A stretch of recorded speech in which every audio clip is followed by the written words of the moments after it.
We Gambate. are live. We're live. Moshi moshi. Mochi mochi. Ohio gozaimasu. Konbanwa. Konbanwa. Omedito gozaimasu. Arigato gozaimasu. Irashaimasen. Boku-san. How are you, Michael? I haven't Very seen you good. for 2 weeks or so. You've been gallivanting in Japan, all around Japan Yes. or something. I was in Tokyo. This is your other life as a secret agent for the CIA or whatever it is you do. Well, the witness protection program. Right, yeah. The mafia snitch. Yeah. It all fits into place now. Yeah. Yes. Yeah. But you're not supposed. I don't think you're supposed to be doing live streams. That's true. That's true. With they tags could where you are. geolocate me. They could geolocate and whack me. Yeah, but hopefully they're into vinyl, so that'll be all right, you know. Yeah. Have you got any Frank Sinatra? Zero. Zero. I see a comment. Hold on. Have we got? Is anybody watching? Hello, folks. If you're here, you're watching or watching on catch up. We would like to welcome Miss You. All right. Hello. Who is a veteran of the vinyl community, a veteraness of the vinyl community. Veteran. Well, that's good. We got a peanut gallery of valedictorian. So welcome, Miss You. Welcome. That's EWE, like the animal. Right. Yeah. The U. The U. So what? Where are we? What are we doing? Well, we are going to we're going to do a recap of our first three. You want to talk about how we think we did? Sure. Yeah. What did we do? Well, we had the first one was getting to know each other, and the second one was about our art background. That's right. We had a lot of similarities, which is why we had a conversation in the first place. We've both been to Japan. Yes. And we both had a long break with our vinyl, so reconnecting with our vinyl collection. Yes. And sort of that process, and then the process of kind of getting to know YouTube. Yes. And that coming into the equation, I seem to remember, yeah. And then, because we have a little bit of a creative background, applying that to the challenges of YouTube. And a lot of that we're going to talk about today, I think. We are. We're going to talk about why we make videos about vinyl. Okay, so Michael, why do you make videos about vinyl? Well, it allowed me to reconnect with my collection. Yeah. So I never thought that I'd like storytelling, and I really do like storytelling. I never thought I'd like to turn the camera on myself, and I really do like to turn the camera on myself. And recording it and telling stories about it is part of the process of that reconnection to my record collection, because I had 500 records when I was a kid, but they dwindled down to 100, and they sat for 30 years. And now I'm in the process of buying some of those original ones, but actually my tastes have changed, and I'm augmenting what I have. And go on. Yeah, and I think your kind of introduction videos were that you went to a sale where you used to live. Somebody was giving up their big, huge collection. You picked out all the favorites that you knew that you liked, all the classic stuff, and then that kind of bolstered your interest again. Yeah. Okay. Cherry pick. Yeah. Well, I mean, I would just concur with that in that when I started, it was about reconnecting with my vinyl collection towards the end of the pandemic, thinking I'll get the vinyl out and clean it as something to do. Right. And so I got the collection out. Then I got sniffing about in the charity shops, buying other stuff to add to it. So I really should. Oh, I can't miss that at £5 or something. Right. And then thinking that I would, I'm watching a few vinyl channels and thinking, how about I record this process of me getting back into it because you're a little bit older than me. You've got something to say about the records that you like. Yes. And I grew up as a sort of a late 70s kid, and then in the early 80s is really where it all comes together for me. And that was a very interesting time in the UK. And people were flashing. I've got an OG of this original UK first press, and I think, well, I've got one of those, in the cupboard. Right. In fact, I've got that. So that kind of inspired me to think, well, maybe you've got something interesting to say. Maybe I've got something interesting to say. But then we find as we get into it, the process kind of takes over. Mm. So we're both reconnecting Yes. with our connections, and then we have stories about our reconnection. Yeah. And I found actually you did some videos where you were doing the lyrics of the song. Yeah, I was just thinking about that. And then you were telling the bits of your life that were intertwined with it as well, which I saw, and I thought that was quite an interesting approach. Yes. Because it's both the connection of the song. You're introducing the song, but you're also introducing yourself and what was happening at the time, which not a lot of people are doing that kind of thing. They're not very popular, though. Well, they're interesting. Either the audience isn't that interested, or they're not very interesting themselves, or it could be the songs that I'm choosing. I mean, let's face it; these are songs from 70 to 73, and a lot of people just can't relate to it because of the age. So I take it with a grain of salt. Well, I think you're being a bit unfair on yourself there, Michael, because I think people are watching them. I notice you featured things like "Oh Lucky Man," that's a favourite of yours, and like the Au Pairs, and then the next thing I'm watching a video which is all about that, and I thought this is a rip off of Michael's videos. You know what I mean? Oh, that video, yes. Yeah. So I think some people are watching. I think so.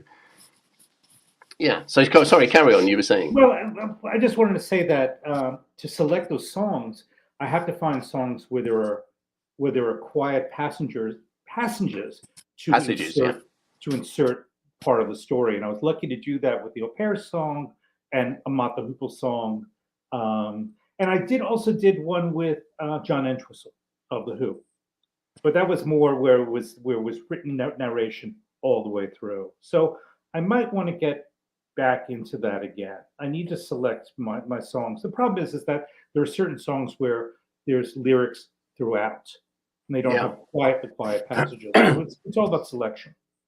Well, you mentioned John Entwistle there, and I've got a kind of mixed feelings about John Entwistle as a singer-songwriter, but as a bass player, he was one of the kind of like the first innovative ones using the bass player as like a lead instrument in the Who. I don't know if you noticed, I did a couple of Who videos. And we were gonna talk about how the process has changed and takes over, and I thought, because I thought I want to do a video about the Who when I started, and then I kind of did a few practice run videos, and then when I've got a bit of familiarization with the editor and to make the video I want, I thought, right, now I can do a video on the Who.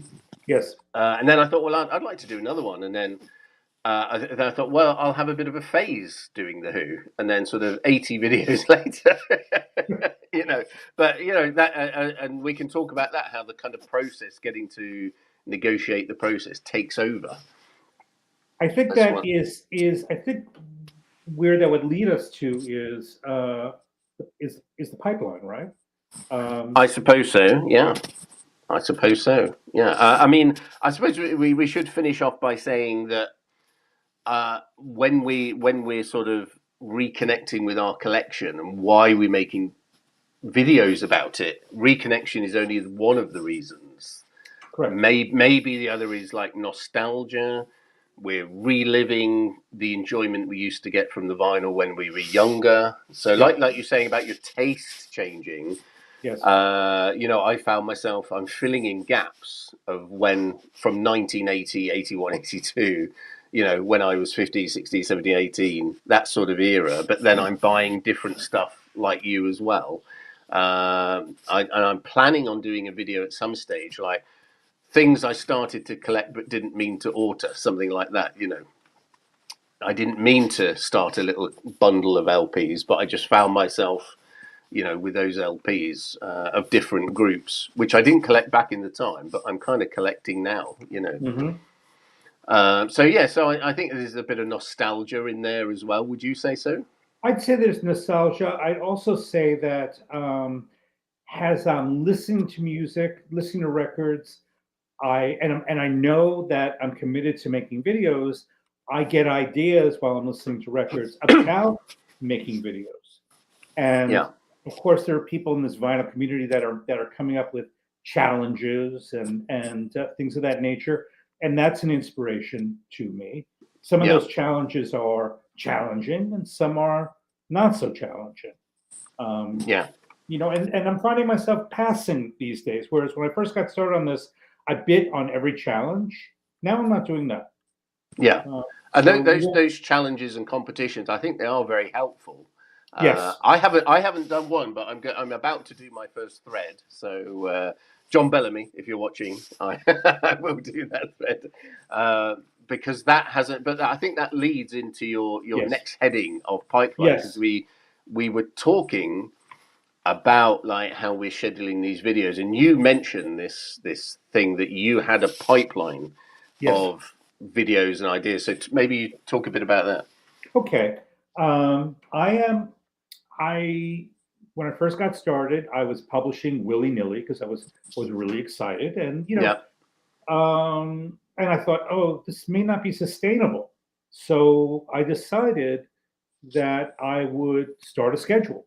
And so I am dropping a video a week now. So every Monday night, I'm releasing a video. And so it gives me a week to really apply myself and make something that is good. Something that I'm proud of, and something that is a challenge to me in terms of editing skills and things of that nature. And so I am shuffling them now. I mean, I don't just have one a week now. I have probably 3 in the waiting. And that's what I mean by a pipeline. So I have my sketchbook where I'm thinking about making things. I have some pieces in iMovie that I'm developing. I have a few finished videos in YouTube that are waiting for release. And that's what I mean. So it's become, a little bit more than a hobby now. It's become kind of like a super hobby. So you genuinely have a pipeline of stuff. Yes, sir. That is organized. And that was interesting to me, because when I started, I mapped out what I wanted to do. And I thought, I'm going to make a video of me reconnecting. So what's in my collection? So this group, this section, this section, this section, this section. And I'll make a video about the Who, then I'll make one about the Jam, then about the Beatles. And then I saw lots of people obviously doing that kind of thing. I even made a video, Michael, about renovating the cupboard and strengthening 2 shelves and how I was going to fit them in the dividers. And I made the video and I thought, I can't even put this on. This is the most boring video in the planet, Well, you can make a private video and just share it with some people. Well, yeah, with selected audience. But then pretty soon I did this big map and like different playlists I might have and different ideas. But as soon as I started getting into it, that just kind of went out the window. So my pipeline never really got going. So what I'm doing now is just going with the flow of whatever video fits my schedule or what I fancy doing at the time. And I'm just literally, it's taking me along with it, responding to people. And I found, every single one of my videos now, I've got a little list. I practice a new skill or learn a new skill on the editor, just to get up to speed with that. Try something different. There's always a little bit of an experimental element and bit of creativity in there, hopefully, and also hopefully a bit of humour. So that's the kind of ingredients I'm chucking on, but the direction I'm just letting it kind of find its feet and take it where I will. I mean, some of the biggest enjoyment I've had is where I've done a bit of editing. I think, oh, that really looks good, you know, or I've done an idea for a thumbnail, and I've enjoyed making that thumbnail, you know. So it's for me, it's about going with the flow and then just enjoying the video that I'm preparing or doing. You know, sometimes it's a lot of effort, sometimes it's not much effort at all, you know. Yeah. In fact, some of the more successful viewed ones are the ones where I thought, well, that only took me 15 minutes, you know, or something like that, you know, to render the video, do the thumbnail, right, bang, and it's on. And some of the more effort-intensive ones. What's been your favorite video to do? I wanted to ask you that. Well, I would think where I am really being kind of a jackass. Mouthing the Shall lyrics. I say you do it very well?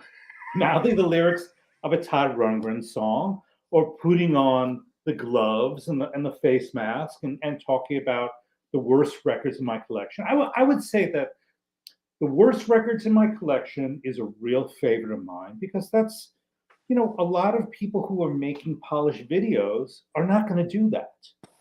They're just not, because that's admitting that you have crap in your collection when you spend your day going, look at what I got today. Isn't this fantastic? The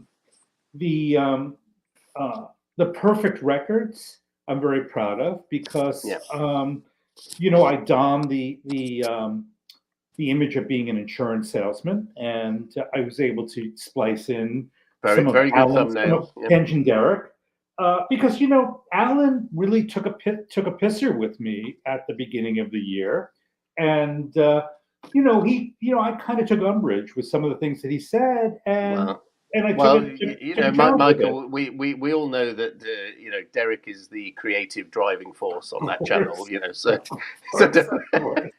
Oh no, it's all love. I mean, no, he challenged me as a good friend. That's what I mean. Yeah, of course. So I think those three. I mean, I really enjoyed the. I did one where I was awaiting the installation of my Einstein speaker sound system, the Quadrophenia. I did a couple of videos on Quadrophenia. I can't remember. I might have a couple of copies, you know. And I, on that video, it was raining that day, and I was thinking about making a video like that. I said, why don't I just go outside the front door, do a bit of filming of the water? Because I was listening to Quadrophenia at the time, and it's all about, you know, it's raining, the sea. So it's all about atmosphere and the kind of soundscape. And I was thinking about that. And I really enjoyed putting that video together, because I did it in 4 sections. And so I thought, I'll do a section of the introduction, you know, without any introduction jingle or anything like that. Then I'll go into kind of like a counseling session looking at the copies of Quadrophenia. And I was really practicing sort of fading in, fading out, and the overlapping, slowing the footage down, speeding it up. And I thought, I've learned some new skills here. Yeah. And I really enjoyed putting those 4 sections together. And actually, I should thank you, Mike, because we were getting photos out for the last live stream. And I had some photos, and I think, well, that's a very blurry photo, but that's me as a teenager wearing a parka, you know, trying to be a bit of a mod. And the mod scene as a youngster, and photos of the old band I used to put in. I'd put those in the last little section. And when I finished that, I thought that really is, you know, that's kind of like a turning point. I've learned something here, and I've tried to say something. I've tried to include something. Okay, it's only just a YouTube video, but I was very kind of chuffed with myself, very pleased with myself, and I really enjoyed making that kind of video. One of my skills right now that I'm honing is redaction, and it's a little bit boring, but I have a Tokyo video coming out on Monday, and in it I realized that there's a scene where we're paying for something, and my wife's identification card, part of it is shown, gets captured by the camera, and so I had to do a very creative blurring of it. And I'm going to need to do that with license plates, because in Japan you cannot show that kind of stuff. Oh, really? You get sued. Really? Mm-hmm. Yeah. And it's quite difficult to do it if it's on the move as well, you know. So it's yeah. all, you know, number plate recognition and all that kind of jazz, isn't it? Yeah. It can only get better. Yeah. So you got to be careful. Michael, can I just interrupt you a second? By all means. Some congratulations are in order as we've been speaking. Yes. Hot off the press, hot news, newsflash. I've just reached 400 subscribers. Thank you very much. Whoa.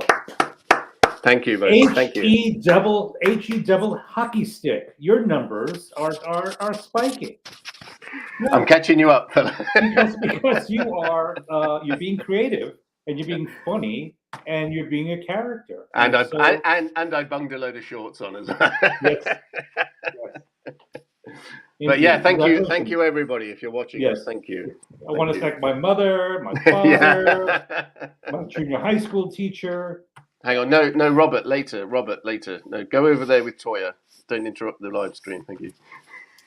So, shall we move on? Yeah. Okay. Let's do it. Thank you. So I'm going. What should we do? Should I show the title, or you want to introduce it verbally? Well, so we were talking about the pipeline, yep, and the different approaches and processes, and then I think next is we're kind of responding to that challenge with strategies. Yes, and responding to the challenges of YouTube. Yes. So, how do you feel about that? Well, here's an interesting thing. Our hobby is a time-based medium, right? Our life is a time-based medium. We listen to music. It's time-based medium. When I mean time-based, it takes time to listen. And I'm finding myself being more selective about the videos that I watch.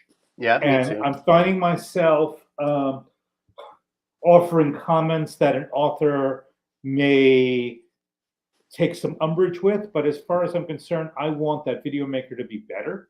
So I'm going to tell them in the comments, and it has annoyed some people.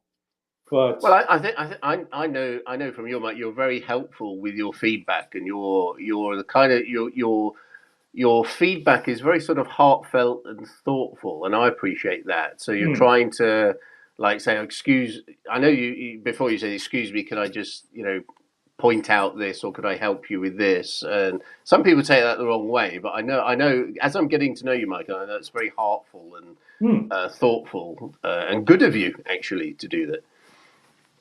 Sorry, carry on. Sometimes I'm watching a video that I really like, and I see that somebody has made great strides, and I won't even see his whole video or her whole video. I will stop, make a note to myself, put a time, in the comment, give them a timestamp and say, what you did here was just brilliant, or I would change the strategy. And there are some people that I email. If they publish their email address, I'll email them. And there's one channel, a fellow who's an audio engineer, and he just really loves it when I send him suggestions. So, sometimes you have to beg off. With your suggestions too. Unwanted advice. Sometimes you make a comment about a contest, and it doesn't go over that well, Right. Yeah. Yeah. I think you said something like, where's the results, or burying the results in some live stream or something. I did, and it wasn't taken well. But then again, that person has made a career of their discontent.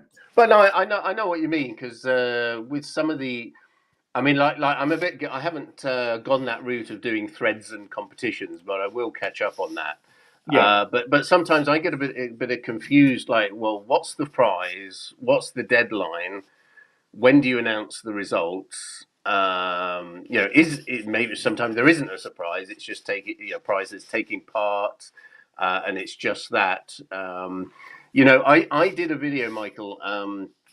There was one, 10 things I have 10 records I have that you don't have, or something. Yeah.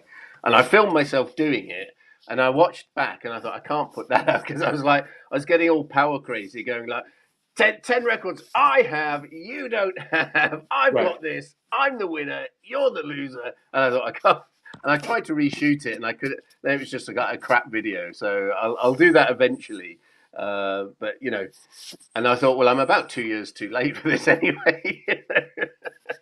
So, but yeah, I know what you mean. Sometimes it's a bit like, where's this going? You know, Yes. or is there an end game to this, or are we just doing this for the joy of it? So I think sometimes people should say, right, yeah, here's the background to this.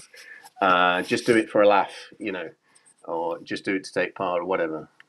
Yeah, yeah. The end game for me is well, I'm in a unique position because I'm a foreigner living in Japan. So I am not, Richard McCook did this challenge, and his first question was, All "Do you right, have yeah. do you have problems coming up with ideas for videos?" All right, yeah. No, based on where I am, no.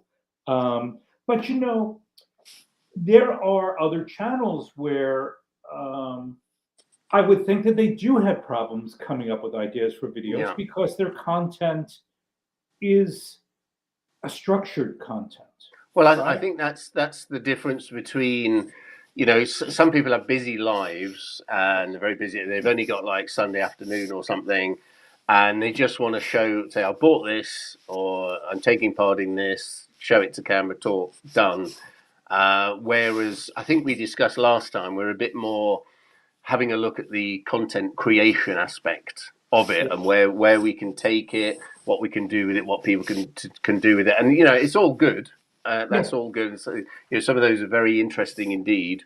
But going back to what we're saying about the strategies for approaching that, then you know, there are those hurdles. Like Harris Pilton was saying. I think I saw his response to that competition. He was saying, you know, he just talks to camera. He hasn't got time to do the editing or come up with an intro or something like that, you know. So that's quite interesting in itself, because not everybody's got the time, not everybody's got the inclination, and I suppose bringing the strategies that we're bringing, that's the kind of like the reward in itself. And then I suppose as the reward, you just want a little bit of recognition that people see you've put a bit of work into it. They appreciate it. I mean, I certainly appreciate. I've had some lovely comments on some of my videos, even the shorts. People made lots of comments. Yeah, I really appreciate it. It gives me. I think, right, what you're endorsing the amount, a little bit of effort I've put in. You know, like the Quadrophenia one, people say this is a great video, great stuff. You know, that's nice to get that recognition. And to know you've done it, you know, it's appreciated, and you've done quite a good job on that, you know.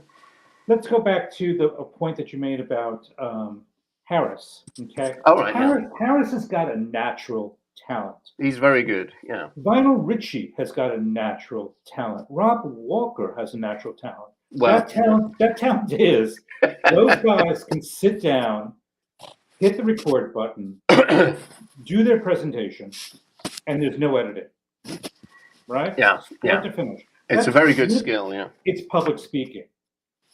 It's really good public speaking. Either people will like. I suppose Michael 45 is a bit like that. You know, it's kind of like because English is his second language. It's like, oh, hello there, guten Tag, and it's very kind of warm and welcoming. And people, it's kind of like the voice people like to kind of watch. And I get the impression his watch rate is quite constant throughout the whole video, even though it might be a long video. You know what I mean? So yes. Yeah, certain people like that. They're very watchable. They have quite a nice watchable manner about them. Yeah, Rob Walker not so much, but you know, where's my coffee? I'm not able to do that. So you'll see a lot of sharp edits in my videos because I am cutting out and because in my speaking manner I do that. And you know what, Michael, I had a little file of outtakes, and I thought, well, I could put this together. This might be quite funny. And then I had like 100 little clips of me going, what was I talking about? Oh, you moron! Like, and I just deleted them all because I can't. You could make a short. Yeah. Hello, everybody, and welcome to Stevie. Oh, for fun! See how many views it gets. Good work. Yeah, subscribe. I guess the point that I was making about Harris and those guys is they harness a natural talent that they have, and that's what makes their channels unique. And so you got to understand what your natural talent. And that is a good selling point, because if people like you and they like your channel, they subscribe to that, then that is what they're getting. It does what it says on the tin. I mean, our approach is we like to try different things, and like if you've got a subscriber from a short, they might like that short, but they're not going to necessarily like the other stuff that you do. Or then you do a video, they get alerted and they think, oh, what's this? And I think you and me, Michael, we have a little bit of perhaps naughtiness in that there's a little bit of a quality in some of our videos. It's like the watcher is watching it, then there's what the hell am I watching? Right. which is our sense of humor, but not everybody kind of gets that, I guess. And so I'm enjoying that now, and I will suffer the churn of people unsubscribing or going away thinking, he's a bit of a joker, because I don't want to have a repetitive, formula. I don't want to. I dread formula. But I think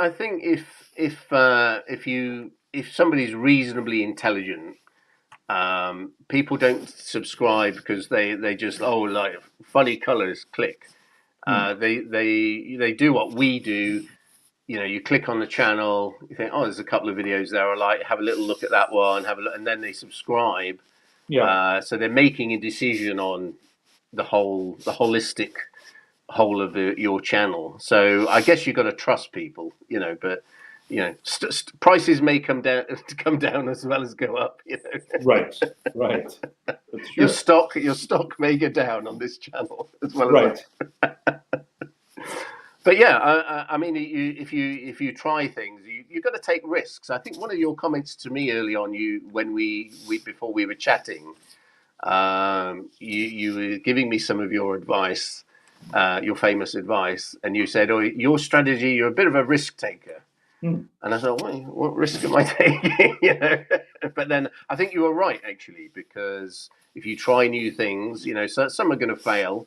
And I mean, that's part of creativity. Yes. Part of creativity is long shots. You shoot for the moon, and you get one of the stars. You might, shoot for the stars. That's right. You hit the moon. But 1 in 3 might land where you want them to land. So creativity is a little bit about risk taking as well. I'll tell you something about my channel, and I have certain videos that are looked at more than any other videos, and they are the visit to the audiophile, a visit to my listening room, and my introduction, and maybe one other one, but that's it. I mean, those are like the meat and potatoes of my channel. Yeah. And I wish I had another audiophile home to go to, because I would certainly do another one. Well, you know what, Michael, I stole your idea, because that got me thinking, and I thought, if you tap in the words audiophile or listening room, like audiophile listening room, some of these, there's couple of videos, they got millions of hits. Yeah. So I thought that the Quadrophenia one, like, I'll have an audiophile listening room. So I'm going to con you into watching this video. But yeah, I get what you say. My bread and butter like that. You're going to hate my next video, because it's like a trip to the record fair with my lazy holding the camera and the arthritis in my finger kicking in, so you can't see the price. So I'm expecting that comment from you, Michael. Oh, wait a minute. I'm going to need some Dramamine. But my biggest hit video is like was it secondhand prices in the UK? Which is just going through the bins, because people like a good rummage. All the vinyl people like a good rummage. So I thought, well, I'm at the record fair. Let's do a little rummage video, and I I was recording it because there's a guy up the road, and he's in a wheelchair. And he said, Stevie, can you take some photos? And I said, well, I'm not taking photos every damn price for you. So I got the permission and to film, and just filmed away. So it literally is nothing else but like bins over here, bins over here, bins, done. But that's been a bit of bread and butter of my channel. And I was thinking, well, I guess people just like rummaging in bins, you know? Yeah, they do. They couldn't give a stuff about my creativity. They just show me the bins and shut up. Yeah. But that's that's the vinyl community for you, isn't it? Yeah. I mean, a lot of it is these record store visits. I mean, you got to pan slowly, and you got to mix a lot of stills with the video. And that's something that a fellow got no stills on this. Marvin Dershowitz, who's a regular on one of the famous VC live streams, he really hammered that into me in my earliest days. Yeah, I know what you mean, but I don't have the patience for that, you know. Yes. you might have seen that in my my record store day video. I mean, that's another challenge. Last year, I seem to remember searching for record store day videos, and there was just like a few videos. I went to record store day and I bought this, and you click on it now, Record Store Day 2020. It's like 200 videos or something crazy. Everybody in the world, you know. Oh, I'll make a video about this, you know. So that's what that's what inspired me to make my antidote to Record Store Day. with a slight twist. But yeah, shut up, Robert. Shut up, still then. Yeah.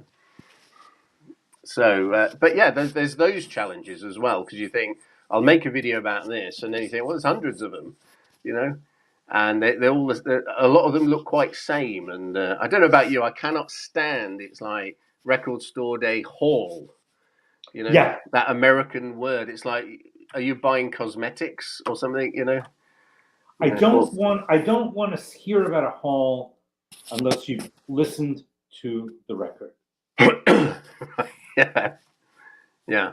It's a bit of a pet peeve of mine. Yeah. Well, you know, we all have our preferences. It's just, you know, I'm sorry, I don't like Van Halen. What do you want from me? You know. Right. Van Halen, not Metallica. So great. Yeah. I'm not buying the Steely Dan UHQR box. No, I couldn't give a toss. I'm sorry. There, I said it as illegal. That's lost. Just check my subscribers now. No, please don't. I'm lost. So yes. what so we're responding with strategies and challenges. So there are challenges. That's our result, isn't it? There are challenges.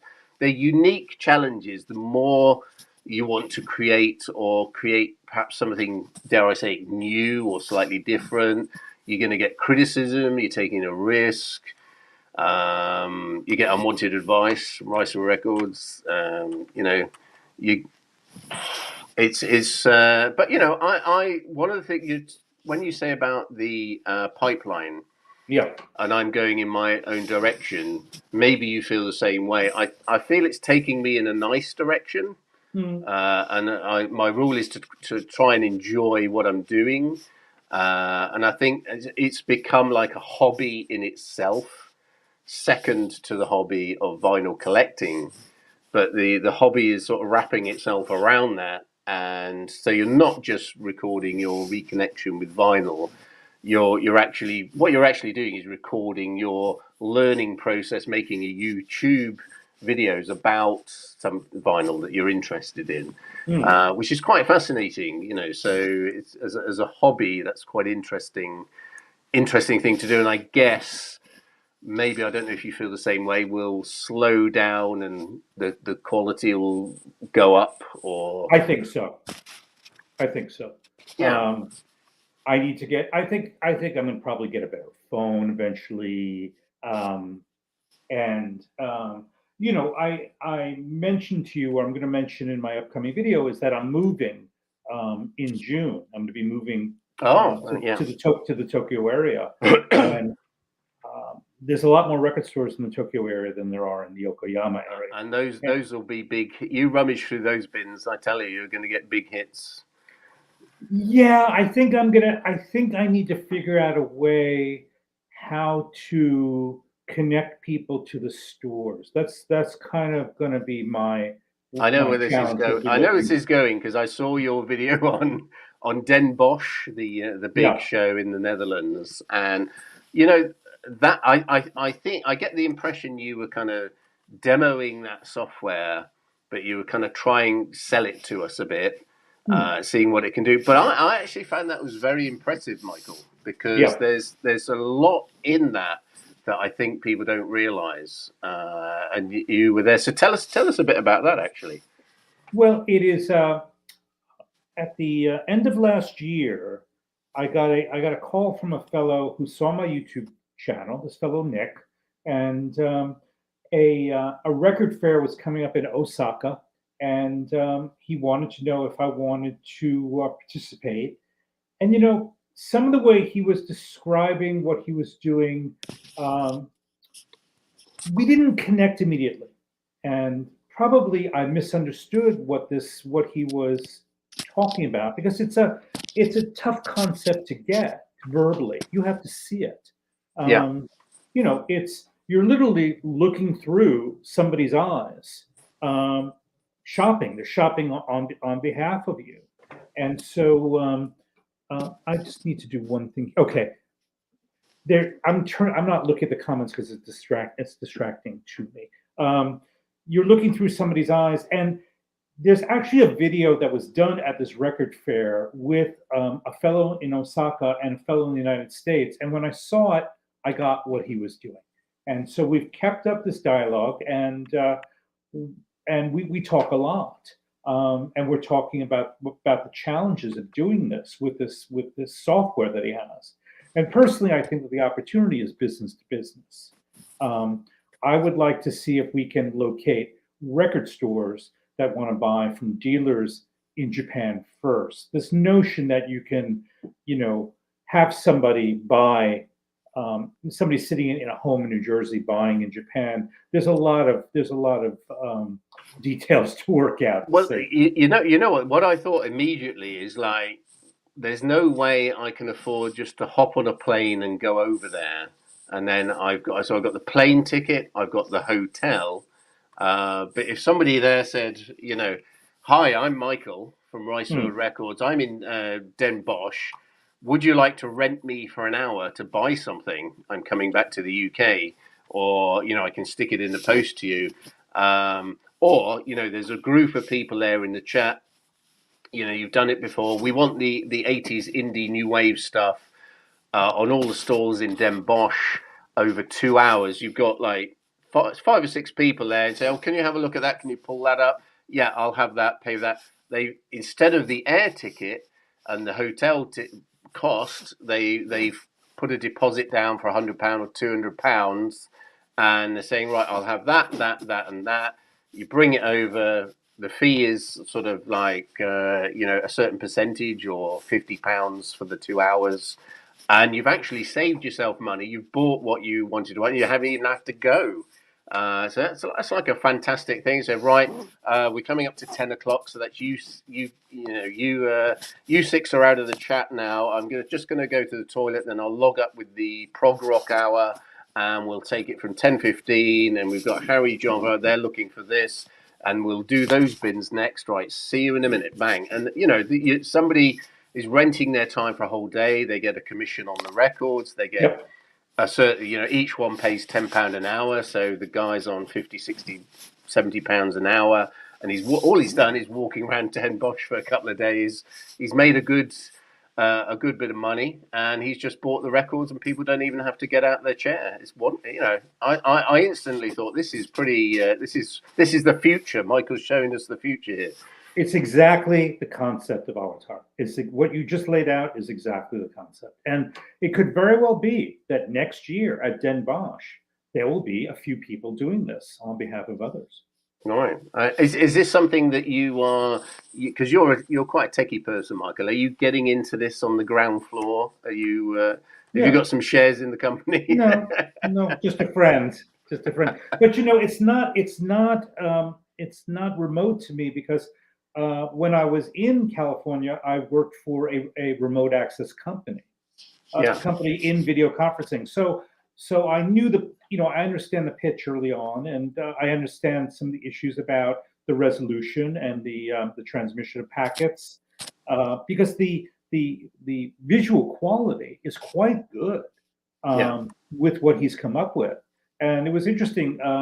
Concert Buddy came up with a comment this morning, which was, I'm unsure about if we could really see the detail.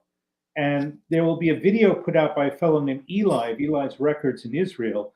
And Eli was shopping for used Beatles 45s, and Nick took out a flashlight, and you could see the detail on the surface of the record. It was phenomenal. Yeah. And I think you made that point that the video looked a bit crappy on the YouTube version because it's all compressed down. But when you were viewing it live, you could see, Yes. pitch perfect. Like we're looking at each other now. Somebody just using their phone. This was it. Like I was doing in my next video. I was actually live to this guy in his wheelchair because I had the new phone, and I was talking to him as it goes, saying, well, he's in my earpiece, and like turn that round, and then like turning it round for him. So that's why I saw your Den Bosch video. I thought, well, that's really rather interesting. Yeah, yeah. You might yourself participate in Den Bosch. Well, I haven't got any money, so I'll have to.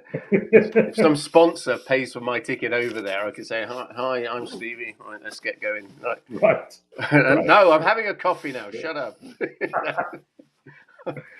Having a nice croissant or patisserie, whatever they have over there, Well, we are at the 45-minute mark, and right. so I would like to go to our next topic for Hit this me. day, and that is, what's your expectation for your channel? We've touched on that, and maybe we can dig in a little bit deeper on that. Right. Do you want me to start, or do you want to start? What do you think? You start while I gather my thoughts. Okay. I forgot what I was going to say. So my expectation for my channel, I think right now, and I said this to my wife when we were in Tokyo, is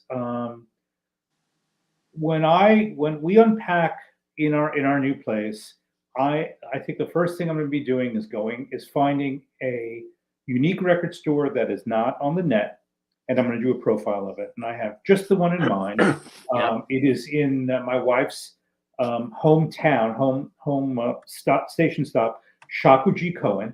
And we were by it. It's only around 15 minutes from our new home by train. And the reason why I want to go there is it may not be around in a few years. Yeah. Michael, I've got to interrupt you and ask you, are we going to get some rebranding here? Are we going to go from Ricefield Records to like Tokyo Mike or something, Yeah, I don't think so. It's going to stay as Ricefield Records, isn't it? It is. I like that name. I like it. It's going to stay. And we're going to a tea area. But, rice is grown everywhere in Japan if the climate is good. But we are going to a green tea area. Good, yeah. Tea Leaf Records was taken. I did check. Tea Leaf, yeah. Tea Leaf has a different connotation in the UK, like tea leaf thief. So your expectation is you're gonna be doing more store videos in Tokyo, perhaps a bit more Tokyo life. I think so. We live. And I might augment it with some other things. I can see this kind of new introduction with the backing of music from Japan. Life can be cruel, life in Tokyo. I'm gonna have better lighting, that's for sure. Look at this lighting. Yeah, you're losing your light. Is the sun going down there? It is. It is. You're gonna be black in a minute. So is that any more expectations? Not at this moment. Not at this moment. I'm keeping it simple. I think with me, because I think we're both interested in this. We've got this hobby this dual hobby now of YouTube and vinyl collecting, and the two coming together. But we've both got an eye on trying to kind of what YouTube is up to and how to kind of crack YouTube and crack the algorithm, which is, let's face it, it's quite difficult in the niche area with standard videos, and it appears to be getting a little bit harder. Hence, you know, doing a few shorts and hopefully doing them in a thoughtful way that is likely with the identity of the channel. But my expectation is to just make better videos, make videos where I enjoy them, but I'm actually a bit more quite proud of them as a piece of work. Yeah. And showing the process, showing my collection, because I've still got some good stuff to reveal, and the direction it takes me in. But yeah, we have a little bit of an interest in like cracking YouTube a little bit. You know, it's more than just trying to do a decent thumbnail and that sort of thing. What lies beneath, but also kind of remaining true to yourself in the integrity of your channel, having, you know, decent integrity, even with creativity, humor, risk taking, and what have you. But I mean, we did chat. You know, I think it's perhaps a bit of a fallacy to say, "Oh, I want 1,000 subscribers and monetize," because monetization, unless you've got tens of thousands of subs, it's not really going to happen. It's not really going to work. I'd quite like to do it just to buy one record. Oh, so I can say, bowl of ramen. Yeah, I agree. I got enough money for one record. Yeah, that's one kind of little expectation bagged, as it were. But I'm not really that bothered about that kind of false ceiling of 1,000 subs or anything like that, but just doing something that you're proud of and going in a good direction, having a solid channel that is kind of well regarded, but, you know, has its own identity. I think it's a different thing because your expectations do change. I mean, our expectations have changed from when we started to when we are now. So, I mean, this is the last of our 3 live streams, but maybe when our expectations have perhaps been met a little bit, we might meet up again or something like that. Yeah, I'll tell you one thing that gives me joy is not so much subscriber count; it's view hours.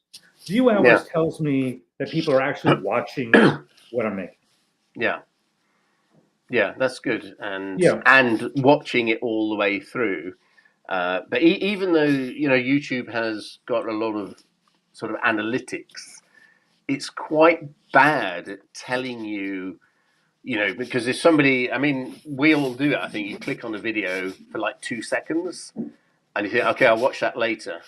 Then you watch it, and then you stop halfway through, make a cup of tea, and then you might watch the second half. But YouTube is telling you that 3 people have only watched it for 20% of the time or something, when actually one person has clicked on it 3 times, but they've watched it 100%. I wish it was a bit more, you know, savvy like that, so it understood who was watching. And yes, it could just say, all I want to know is how many of these people that watched all of it. That's really all you need to know, isn't it? Yes. And YouTube, I find, is not very good at that, even though they have all that technology. They can blitz you with all the analytical stats, but unless it answers real questions, it's not telling you anything. The only thing it's telling me in my current video on Bosch, it is telling me that people are watching an average of 4 minutes, and that first 4 minutes covers the introduction with Nick, and so that is not true, because I clicked on that video probably about 5 times. Just to have a look here or there, but I've watched it once all the way through. And I think other people watched it all the way through too. Yeah. But remember, it's the average. Yeah, well, it's the average. Yeah. And at this moment, since we are at the 55-minute mark, I want to just acknowledge some of the people that have been here in the chat room. So, hello, folks. I would like to acknowledge Nick, who's on the line, who says, "Hooray, Stevie gets it." That there certainly is potential, and you did get it, because you and I have not had a conversation about Awatar, have we? No, we have not. You got it. I was very quiet about it. So Yeah. that's a testament to the fact that the point and I the could vision's see, coming I could across. see that, I could sense that you were selling it, but you didn't even need to sell it because I knew I could sense what was going on. I thought, oh, this is quite nifty, you know? Yeah. And then, of course, we have our good friend, Rob Walker. Sorry, Rob, I forgot my coffee. I've got a coffee here somewhere. It's downstairs. And Rob the northerner that he is, says your both pretty new channels have predict a bright future. Thank you. Well, that's good. That's a singing Yes. endorsement, right? Yeah. Yep. We're catching him up slowly. And Miss Yu says, been an interesting conversation. I enjoyed watching. Thank you, Miss Yu. Thank you, Miss Yu. Thank you. And Cool Transport, who is a regular on Dan and Bobby and my channel, says, I watched it all, meaning he saw the entire Dan Bosch video. So we have There you people who are go. watching the whole thing. I mean, it's a very compelling title. I mean, it's a bit of a clickbait with the title. But I think you've got, I mean, You have to do that. I think so. One of the things I quite like is like the teaser introduction. And I've got a video. I've told you I'm going to put a record fair video on, which is just normal bin rummaging, quite boring. The video after that, I've got the ultimate clickbait intro for you. Good. So I'll probably send it to you beforehand, but I'd like to see it. Yeah, it's the ultimate vinyl community. Well, not necessarily vinyl community. It is going to be very, very teasy. I promise you. The ultimate tease I've developed. So I'll just warn you now. I look forward to seeing it. Yeah, but sometimes I think you've got to do these little things like play the game. I don't know if you saw. I was having a laugh with my partner here. So yeah, I did. I suppose it wasn't a very good kind of. What I bought this month video, deal or no deal, I called it. And I thought, so I've got Adam and the Ants here. What thumbnail? So we got some cream and slewed it across my face. I thought, I'll do a thumbnail. I think I'm a real fan, hardcore fan of Adam and the Ants. So I got this Sudocreme cream. And I thought, this is. And I think quite like. We both do that a bit, take the piss out of YouTube. Right? Yeah. Because I think it's showing YouTube that we care, but we don't really give a toss. I would use stills. You should definitely if you don't think that you want to do it as a video, take a still and save it. Yeah. Okay, so. So the expectations for our channels, I think, it's going where it's going. We're happy where it's going. Yes. And you know what? I'm happy because there's other channels there, whether they're indulging it more or less. I'm happy with where they're going as well. A lot of people seem to be a bit sort of grumpy in the vinyl community. Really? But I'm, we're sort of moaning, complaining, upset, or occasionally. But there's a lot of people coming on, and I think it's in a good place. Don't you think so? I have good expectations of other people's channels as well. Yes, I do. I think that's important. No names come to mind, though, but I do in general. Yeah. No, I'm not being snarky. I'm just saying, I don't want to do that. Yeah, no. Okay, I think it's important to say that there's a lot of good channels out there. There's a lot, certainly no shortage of things to watch. That's for sure. Yes. Right. So what are we doing now? We're gonna. What do you want to talk about now? I think. Let's see. Oh, what's the end game of your collection? Yeah, that is.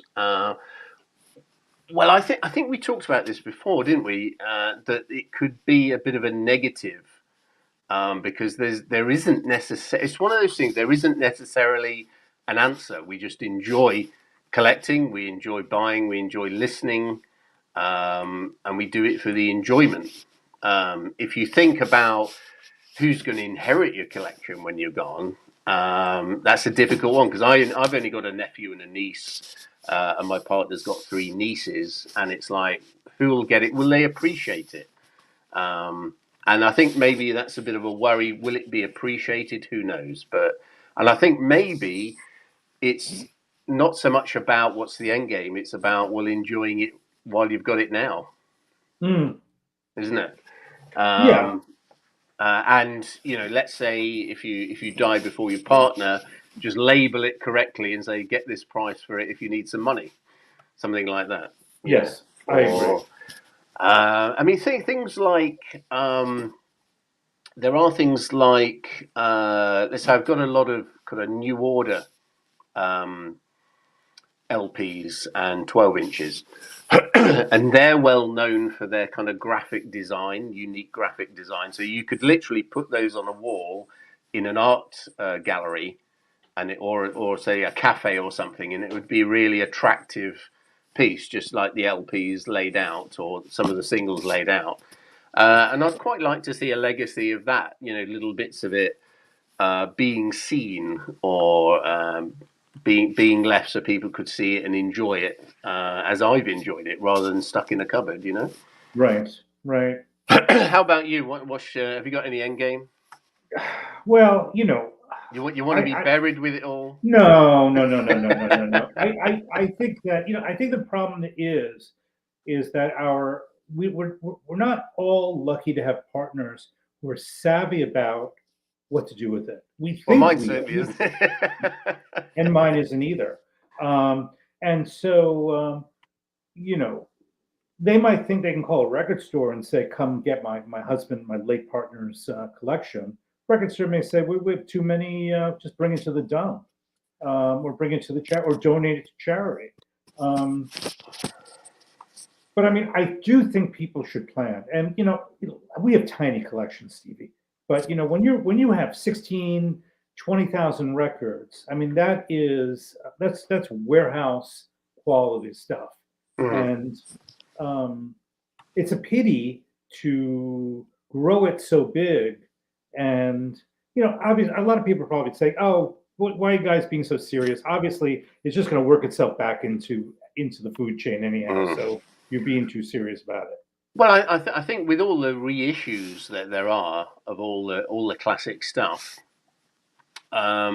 if you think about it, a lot of your generation, my generation, we're not going to be around forever. That's going to be a load of stuff coming back on the market, and presumably it will get a lot cheaper, and people could buy it more cheaply and enjoy it. I suppose the only concern I've got is that you spend so much time lovingly collating something like a sculpture, and you think somebody might come along afterwards and say, "Oh, can you have a look at Stevie's records?" A couple of months later, and so somebody turns to my partner and said, "This is a cracking '80s collection. There's some really cracking stuff here. It's not just the usual stuff."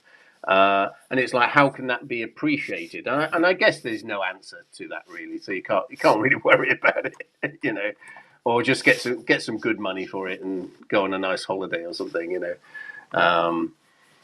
But maybe in the future there'll be a library you can donate it to, so somebody can go and listen to it, But I'm not sure youngsters would understand the significance. It's a thing of its time, Michael. Like you were asking this question, and you got me thinking. I used to work in a camera shop.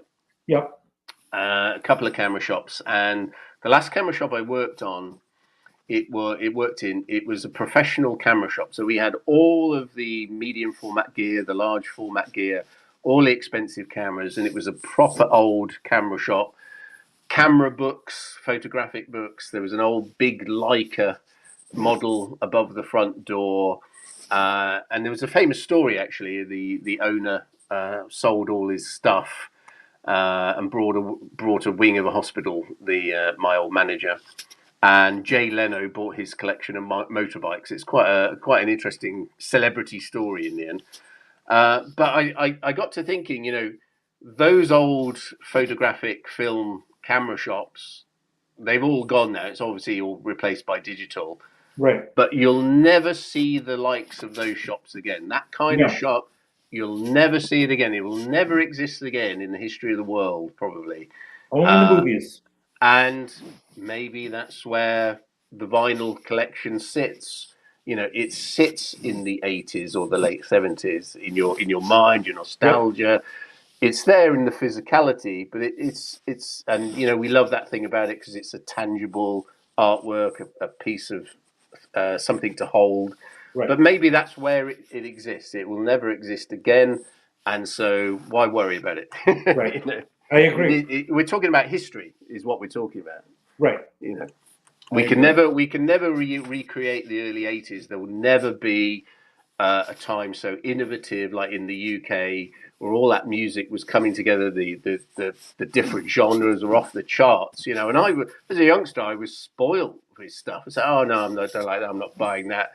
And it was in front of me in the bins for like 50p or £1, and now it's worth, £200 or whatever. Yes, it was a commodity. Yeah, and we'll never see that again. So I think what's the end game for our collection? The end game is what we created. And that is a legacy that is so much more than physical records, that it can never live that life as you live that life with it, I guess. So I'm sorry, I'm disappearing on my own backside there. It's a good summation. It's a good summation. Yeah. But it just reminds me of the old, film camera shop where you had, 35mm 5x4 cameras, 120 cameras, and you'll never see that shop again, ever. Right. I've got photographs of inside the shop. You'll proper old camera shop. It'll never exist again, But it was beautiful when it did. Yes. Yeah. So, but the music lives on, Michael. Yes, sir. Maybe that's a good place to end it. The music. I think so. The music will live on. This is the end of our live stream. Yep. Goodbye. And we'll pick this up in another way, shape, or form. Perhaps. We don't know. Yeah. Oh, just a couple of things on Rob Walker there. He says the VC takes itself far too seriously. I have to concur with that comment, I think. And record shops are opening all the time. Well, that's a good sign. Yeah. That's a good thing. Because of us. Thank you, Miss You. Thank you. And thank you out to everybody that's watching and everybody that will watch in this future. Yes. And what do you want to finish off by saying? Uh-oh. Everything's so quick. Good. Well, that's great news. That's great to hear. That's an inspirational comment. I love it.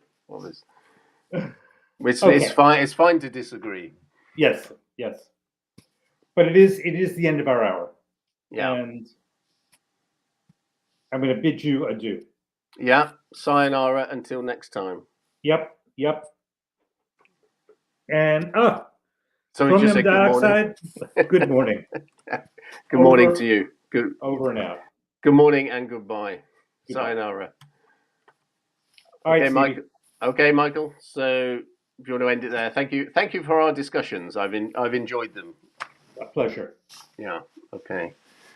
All right. Cut. Are we still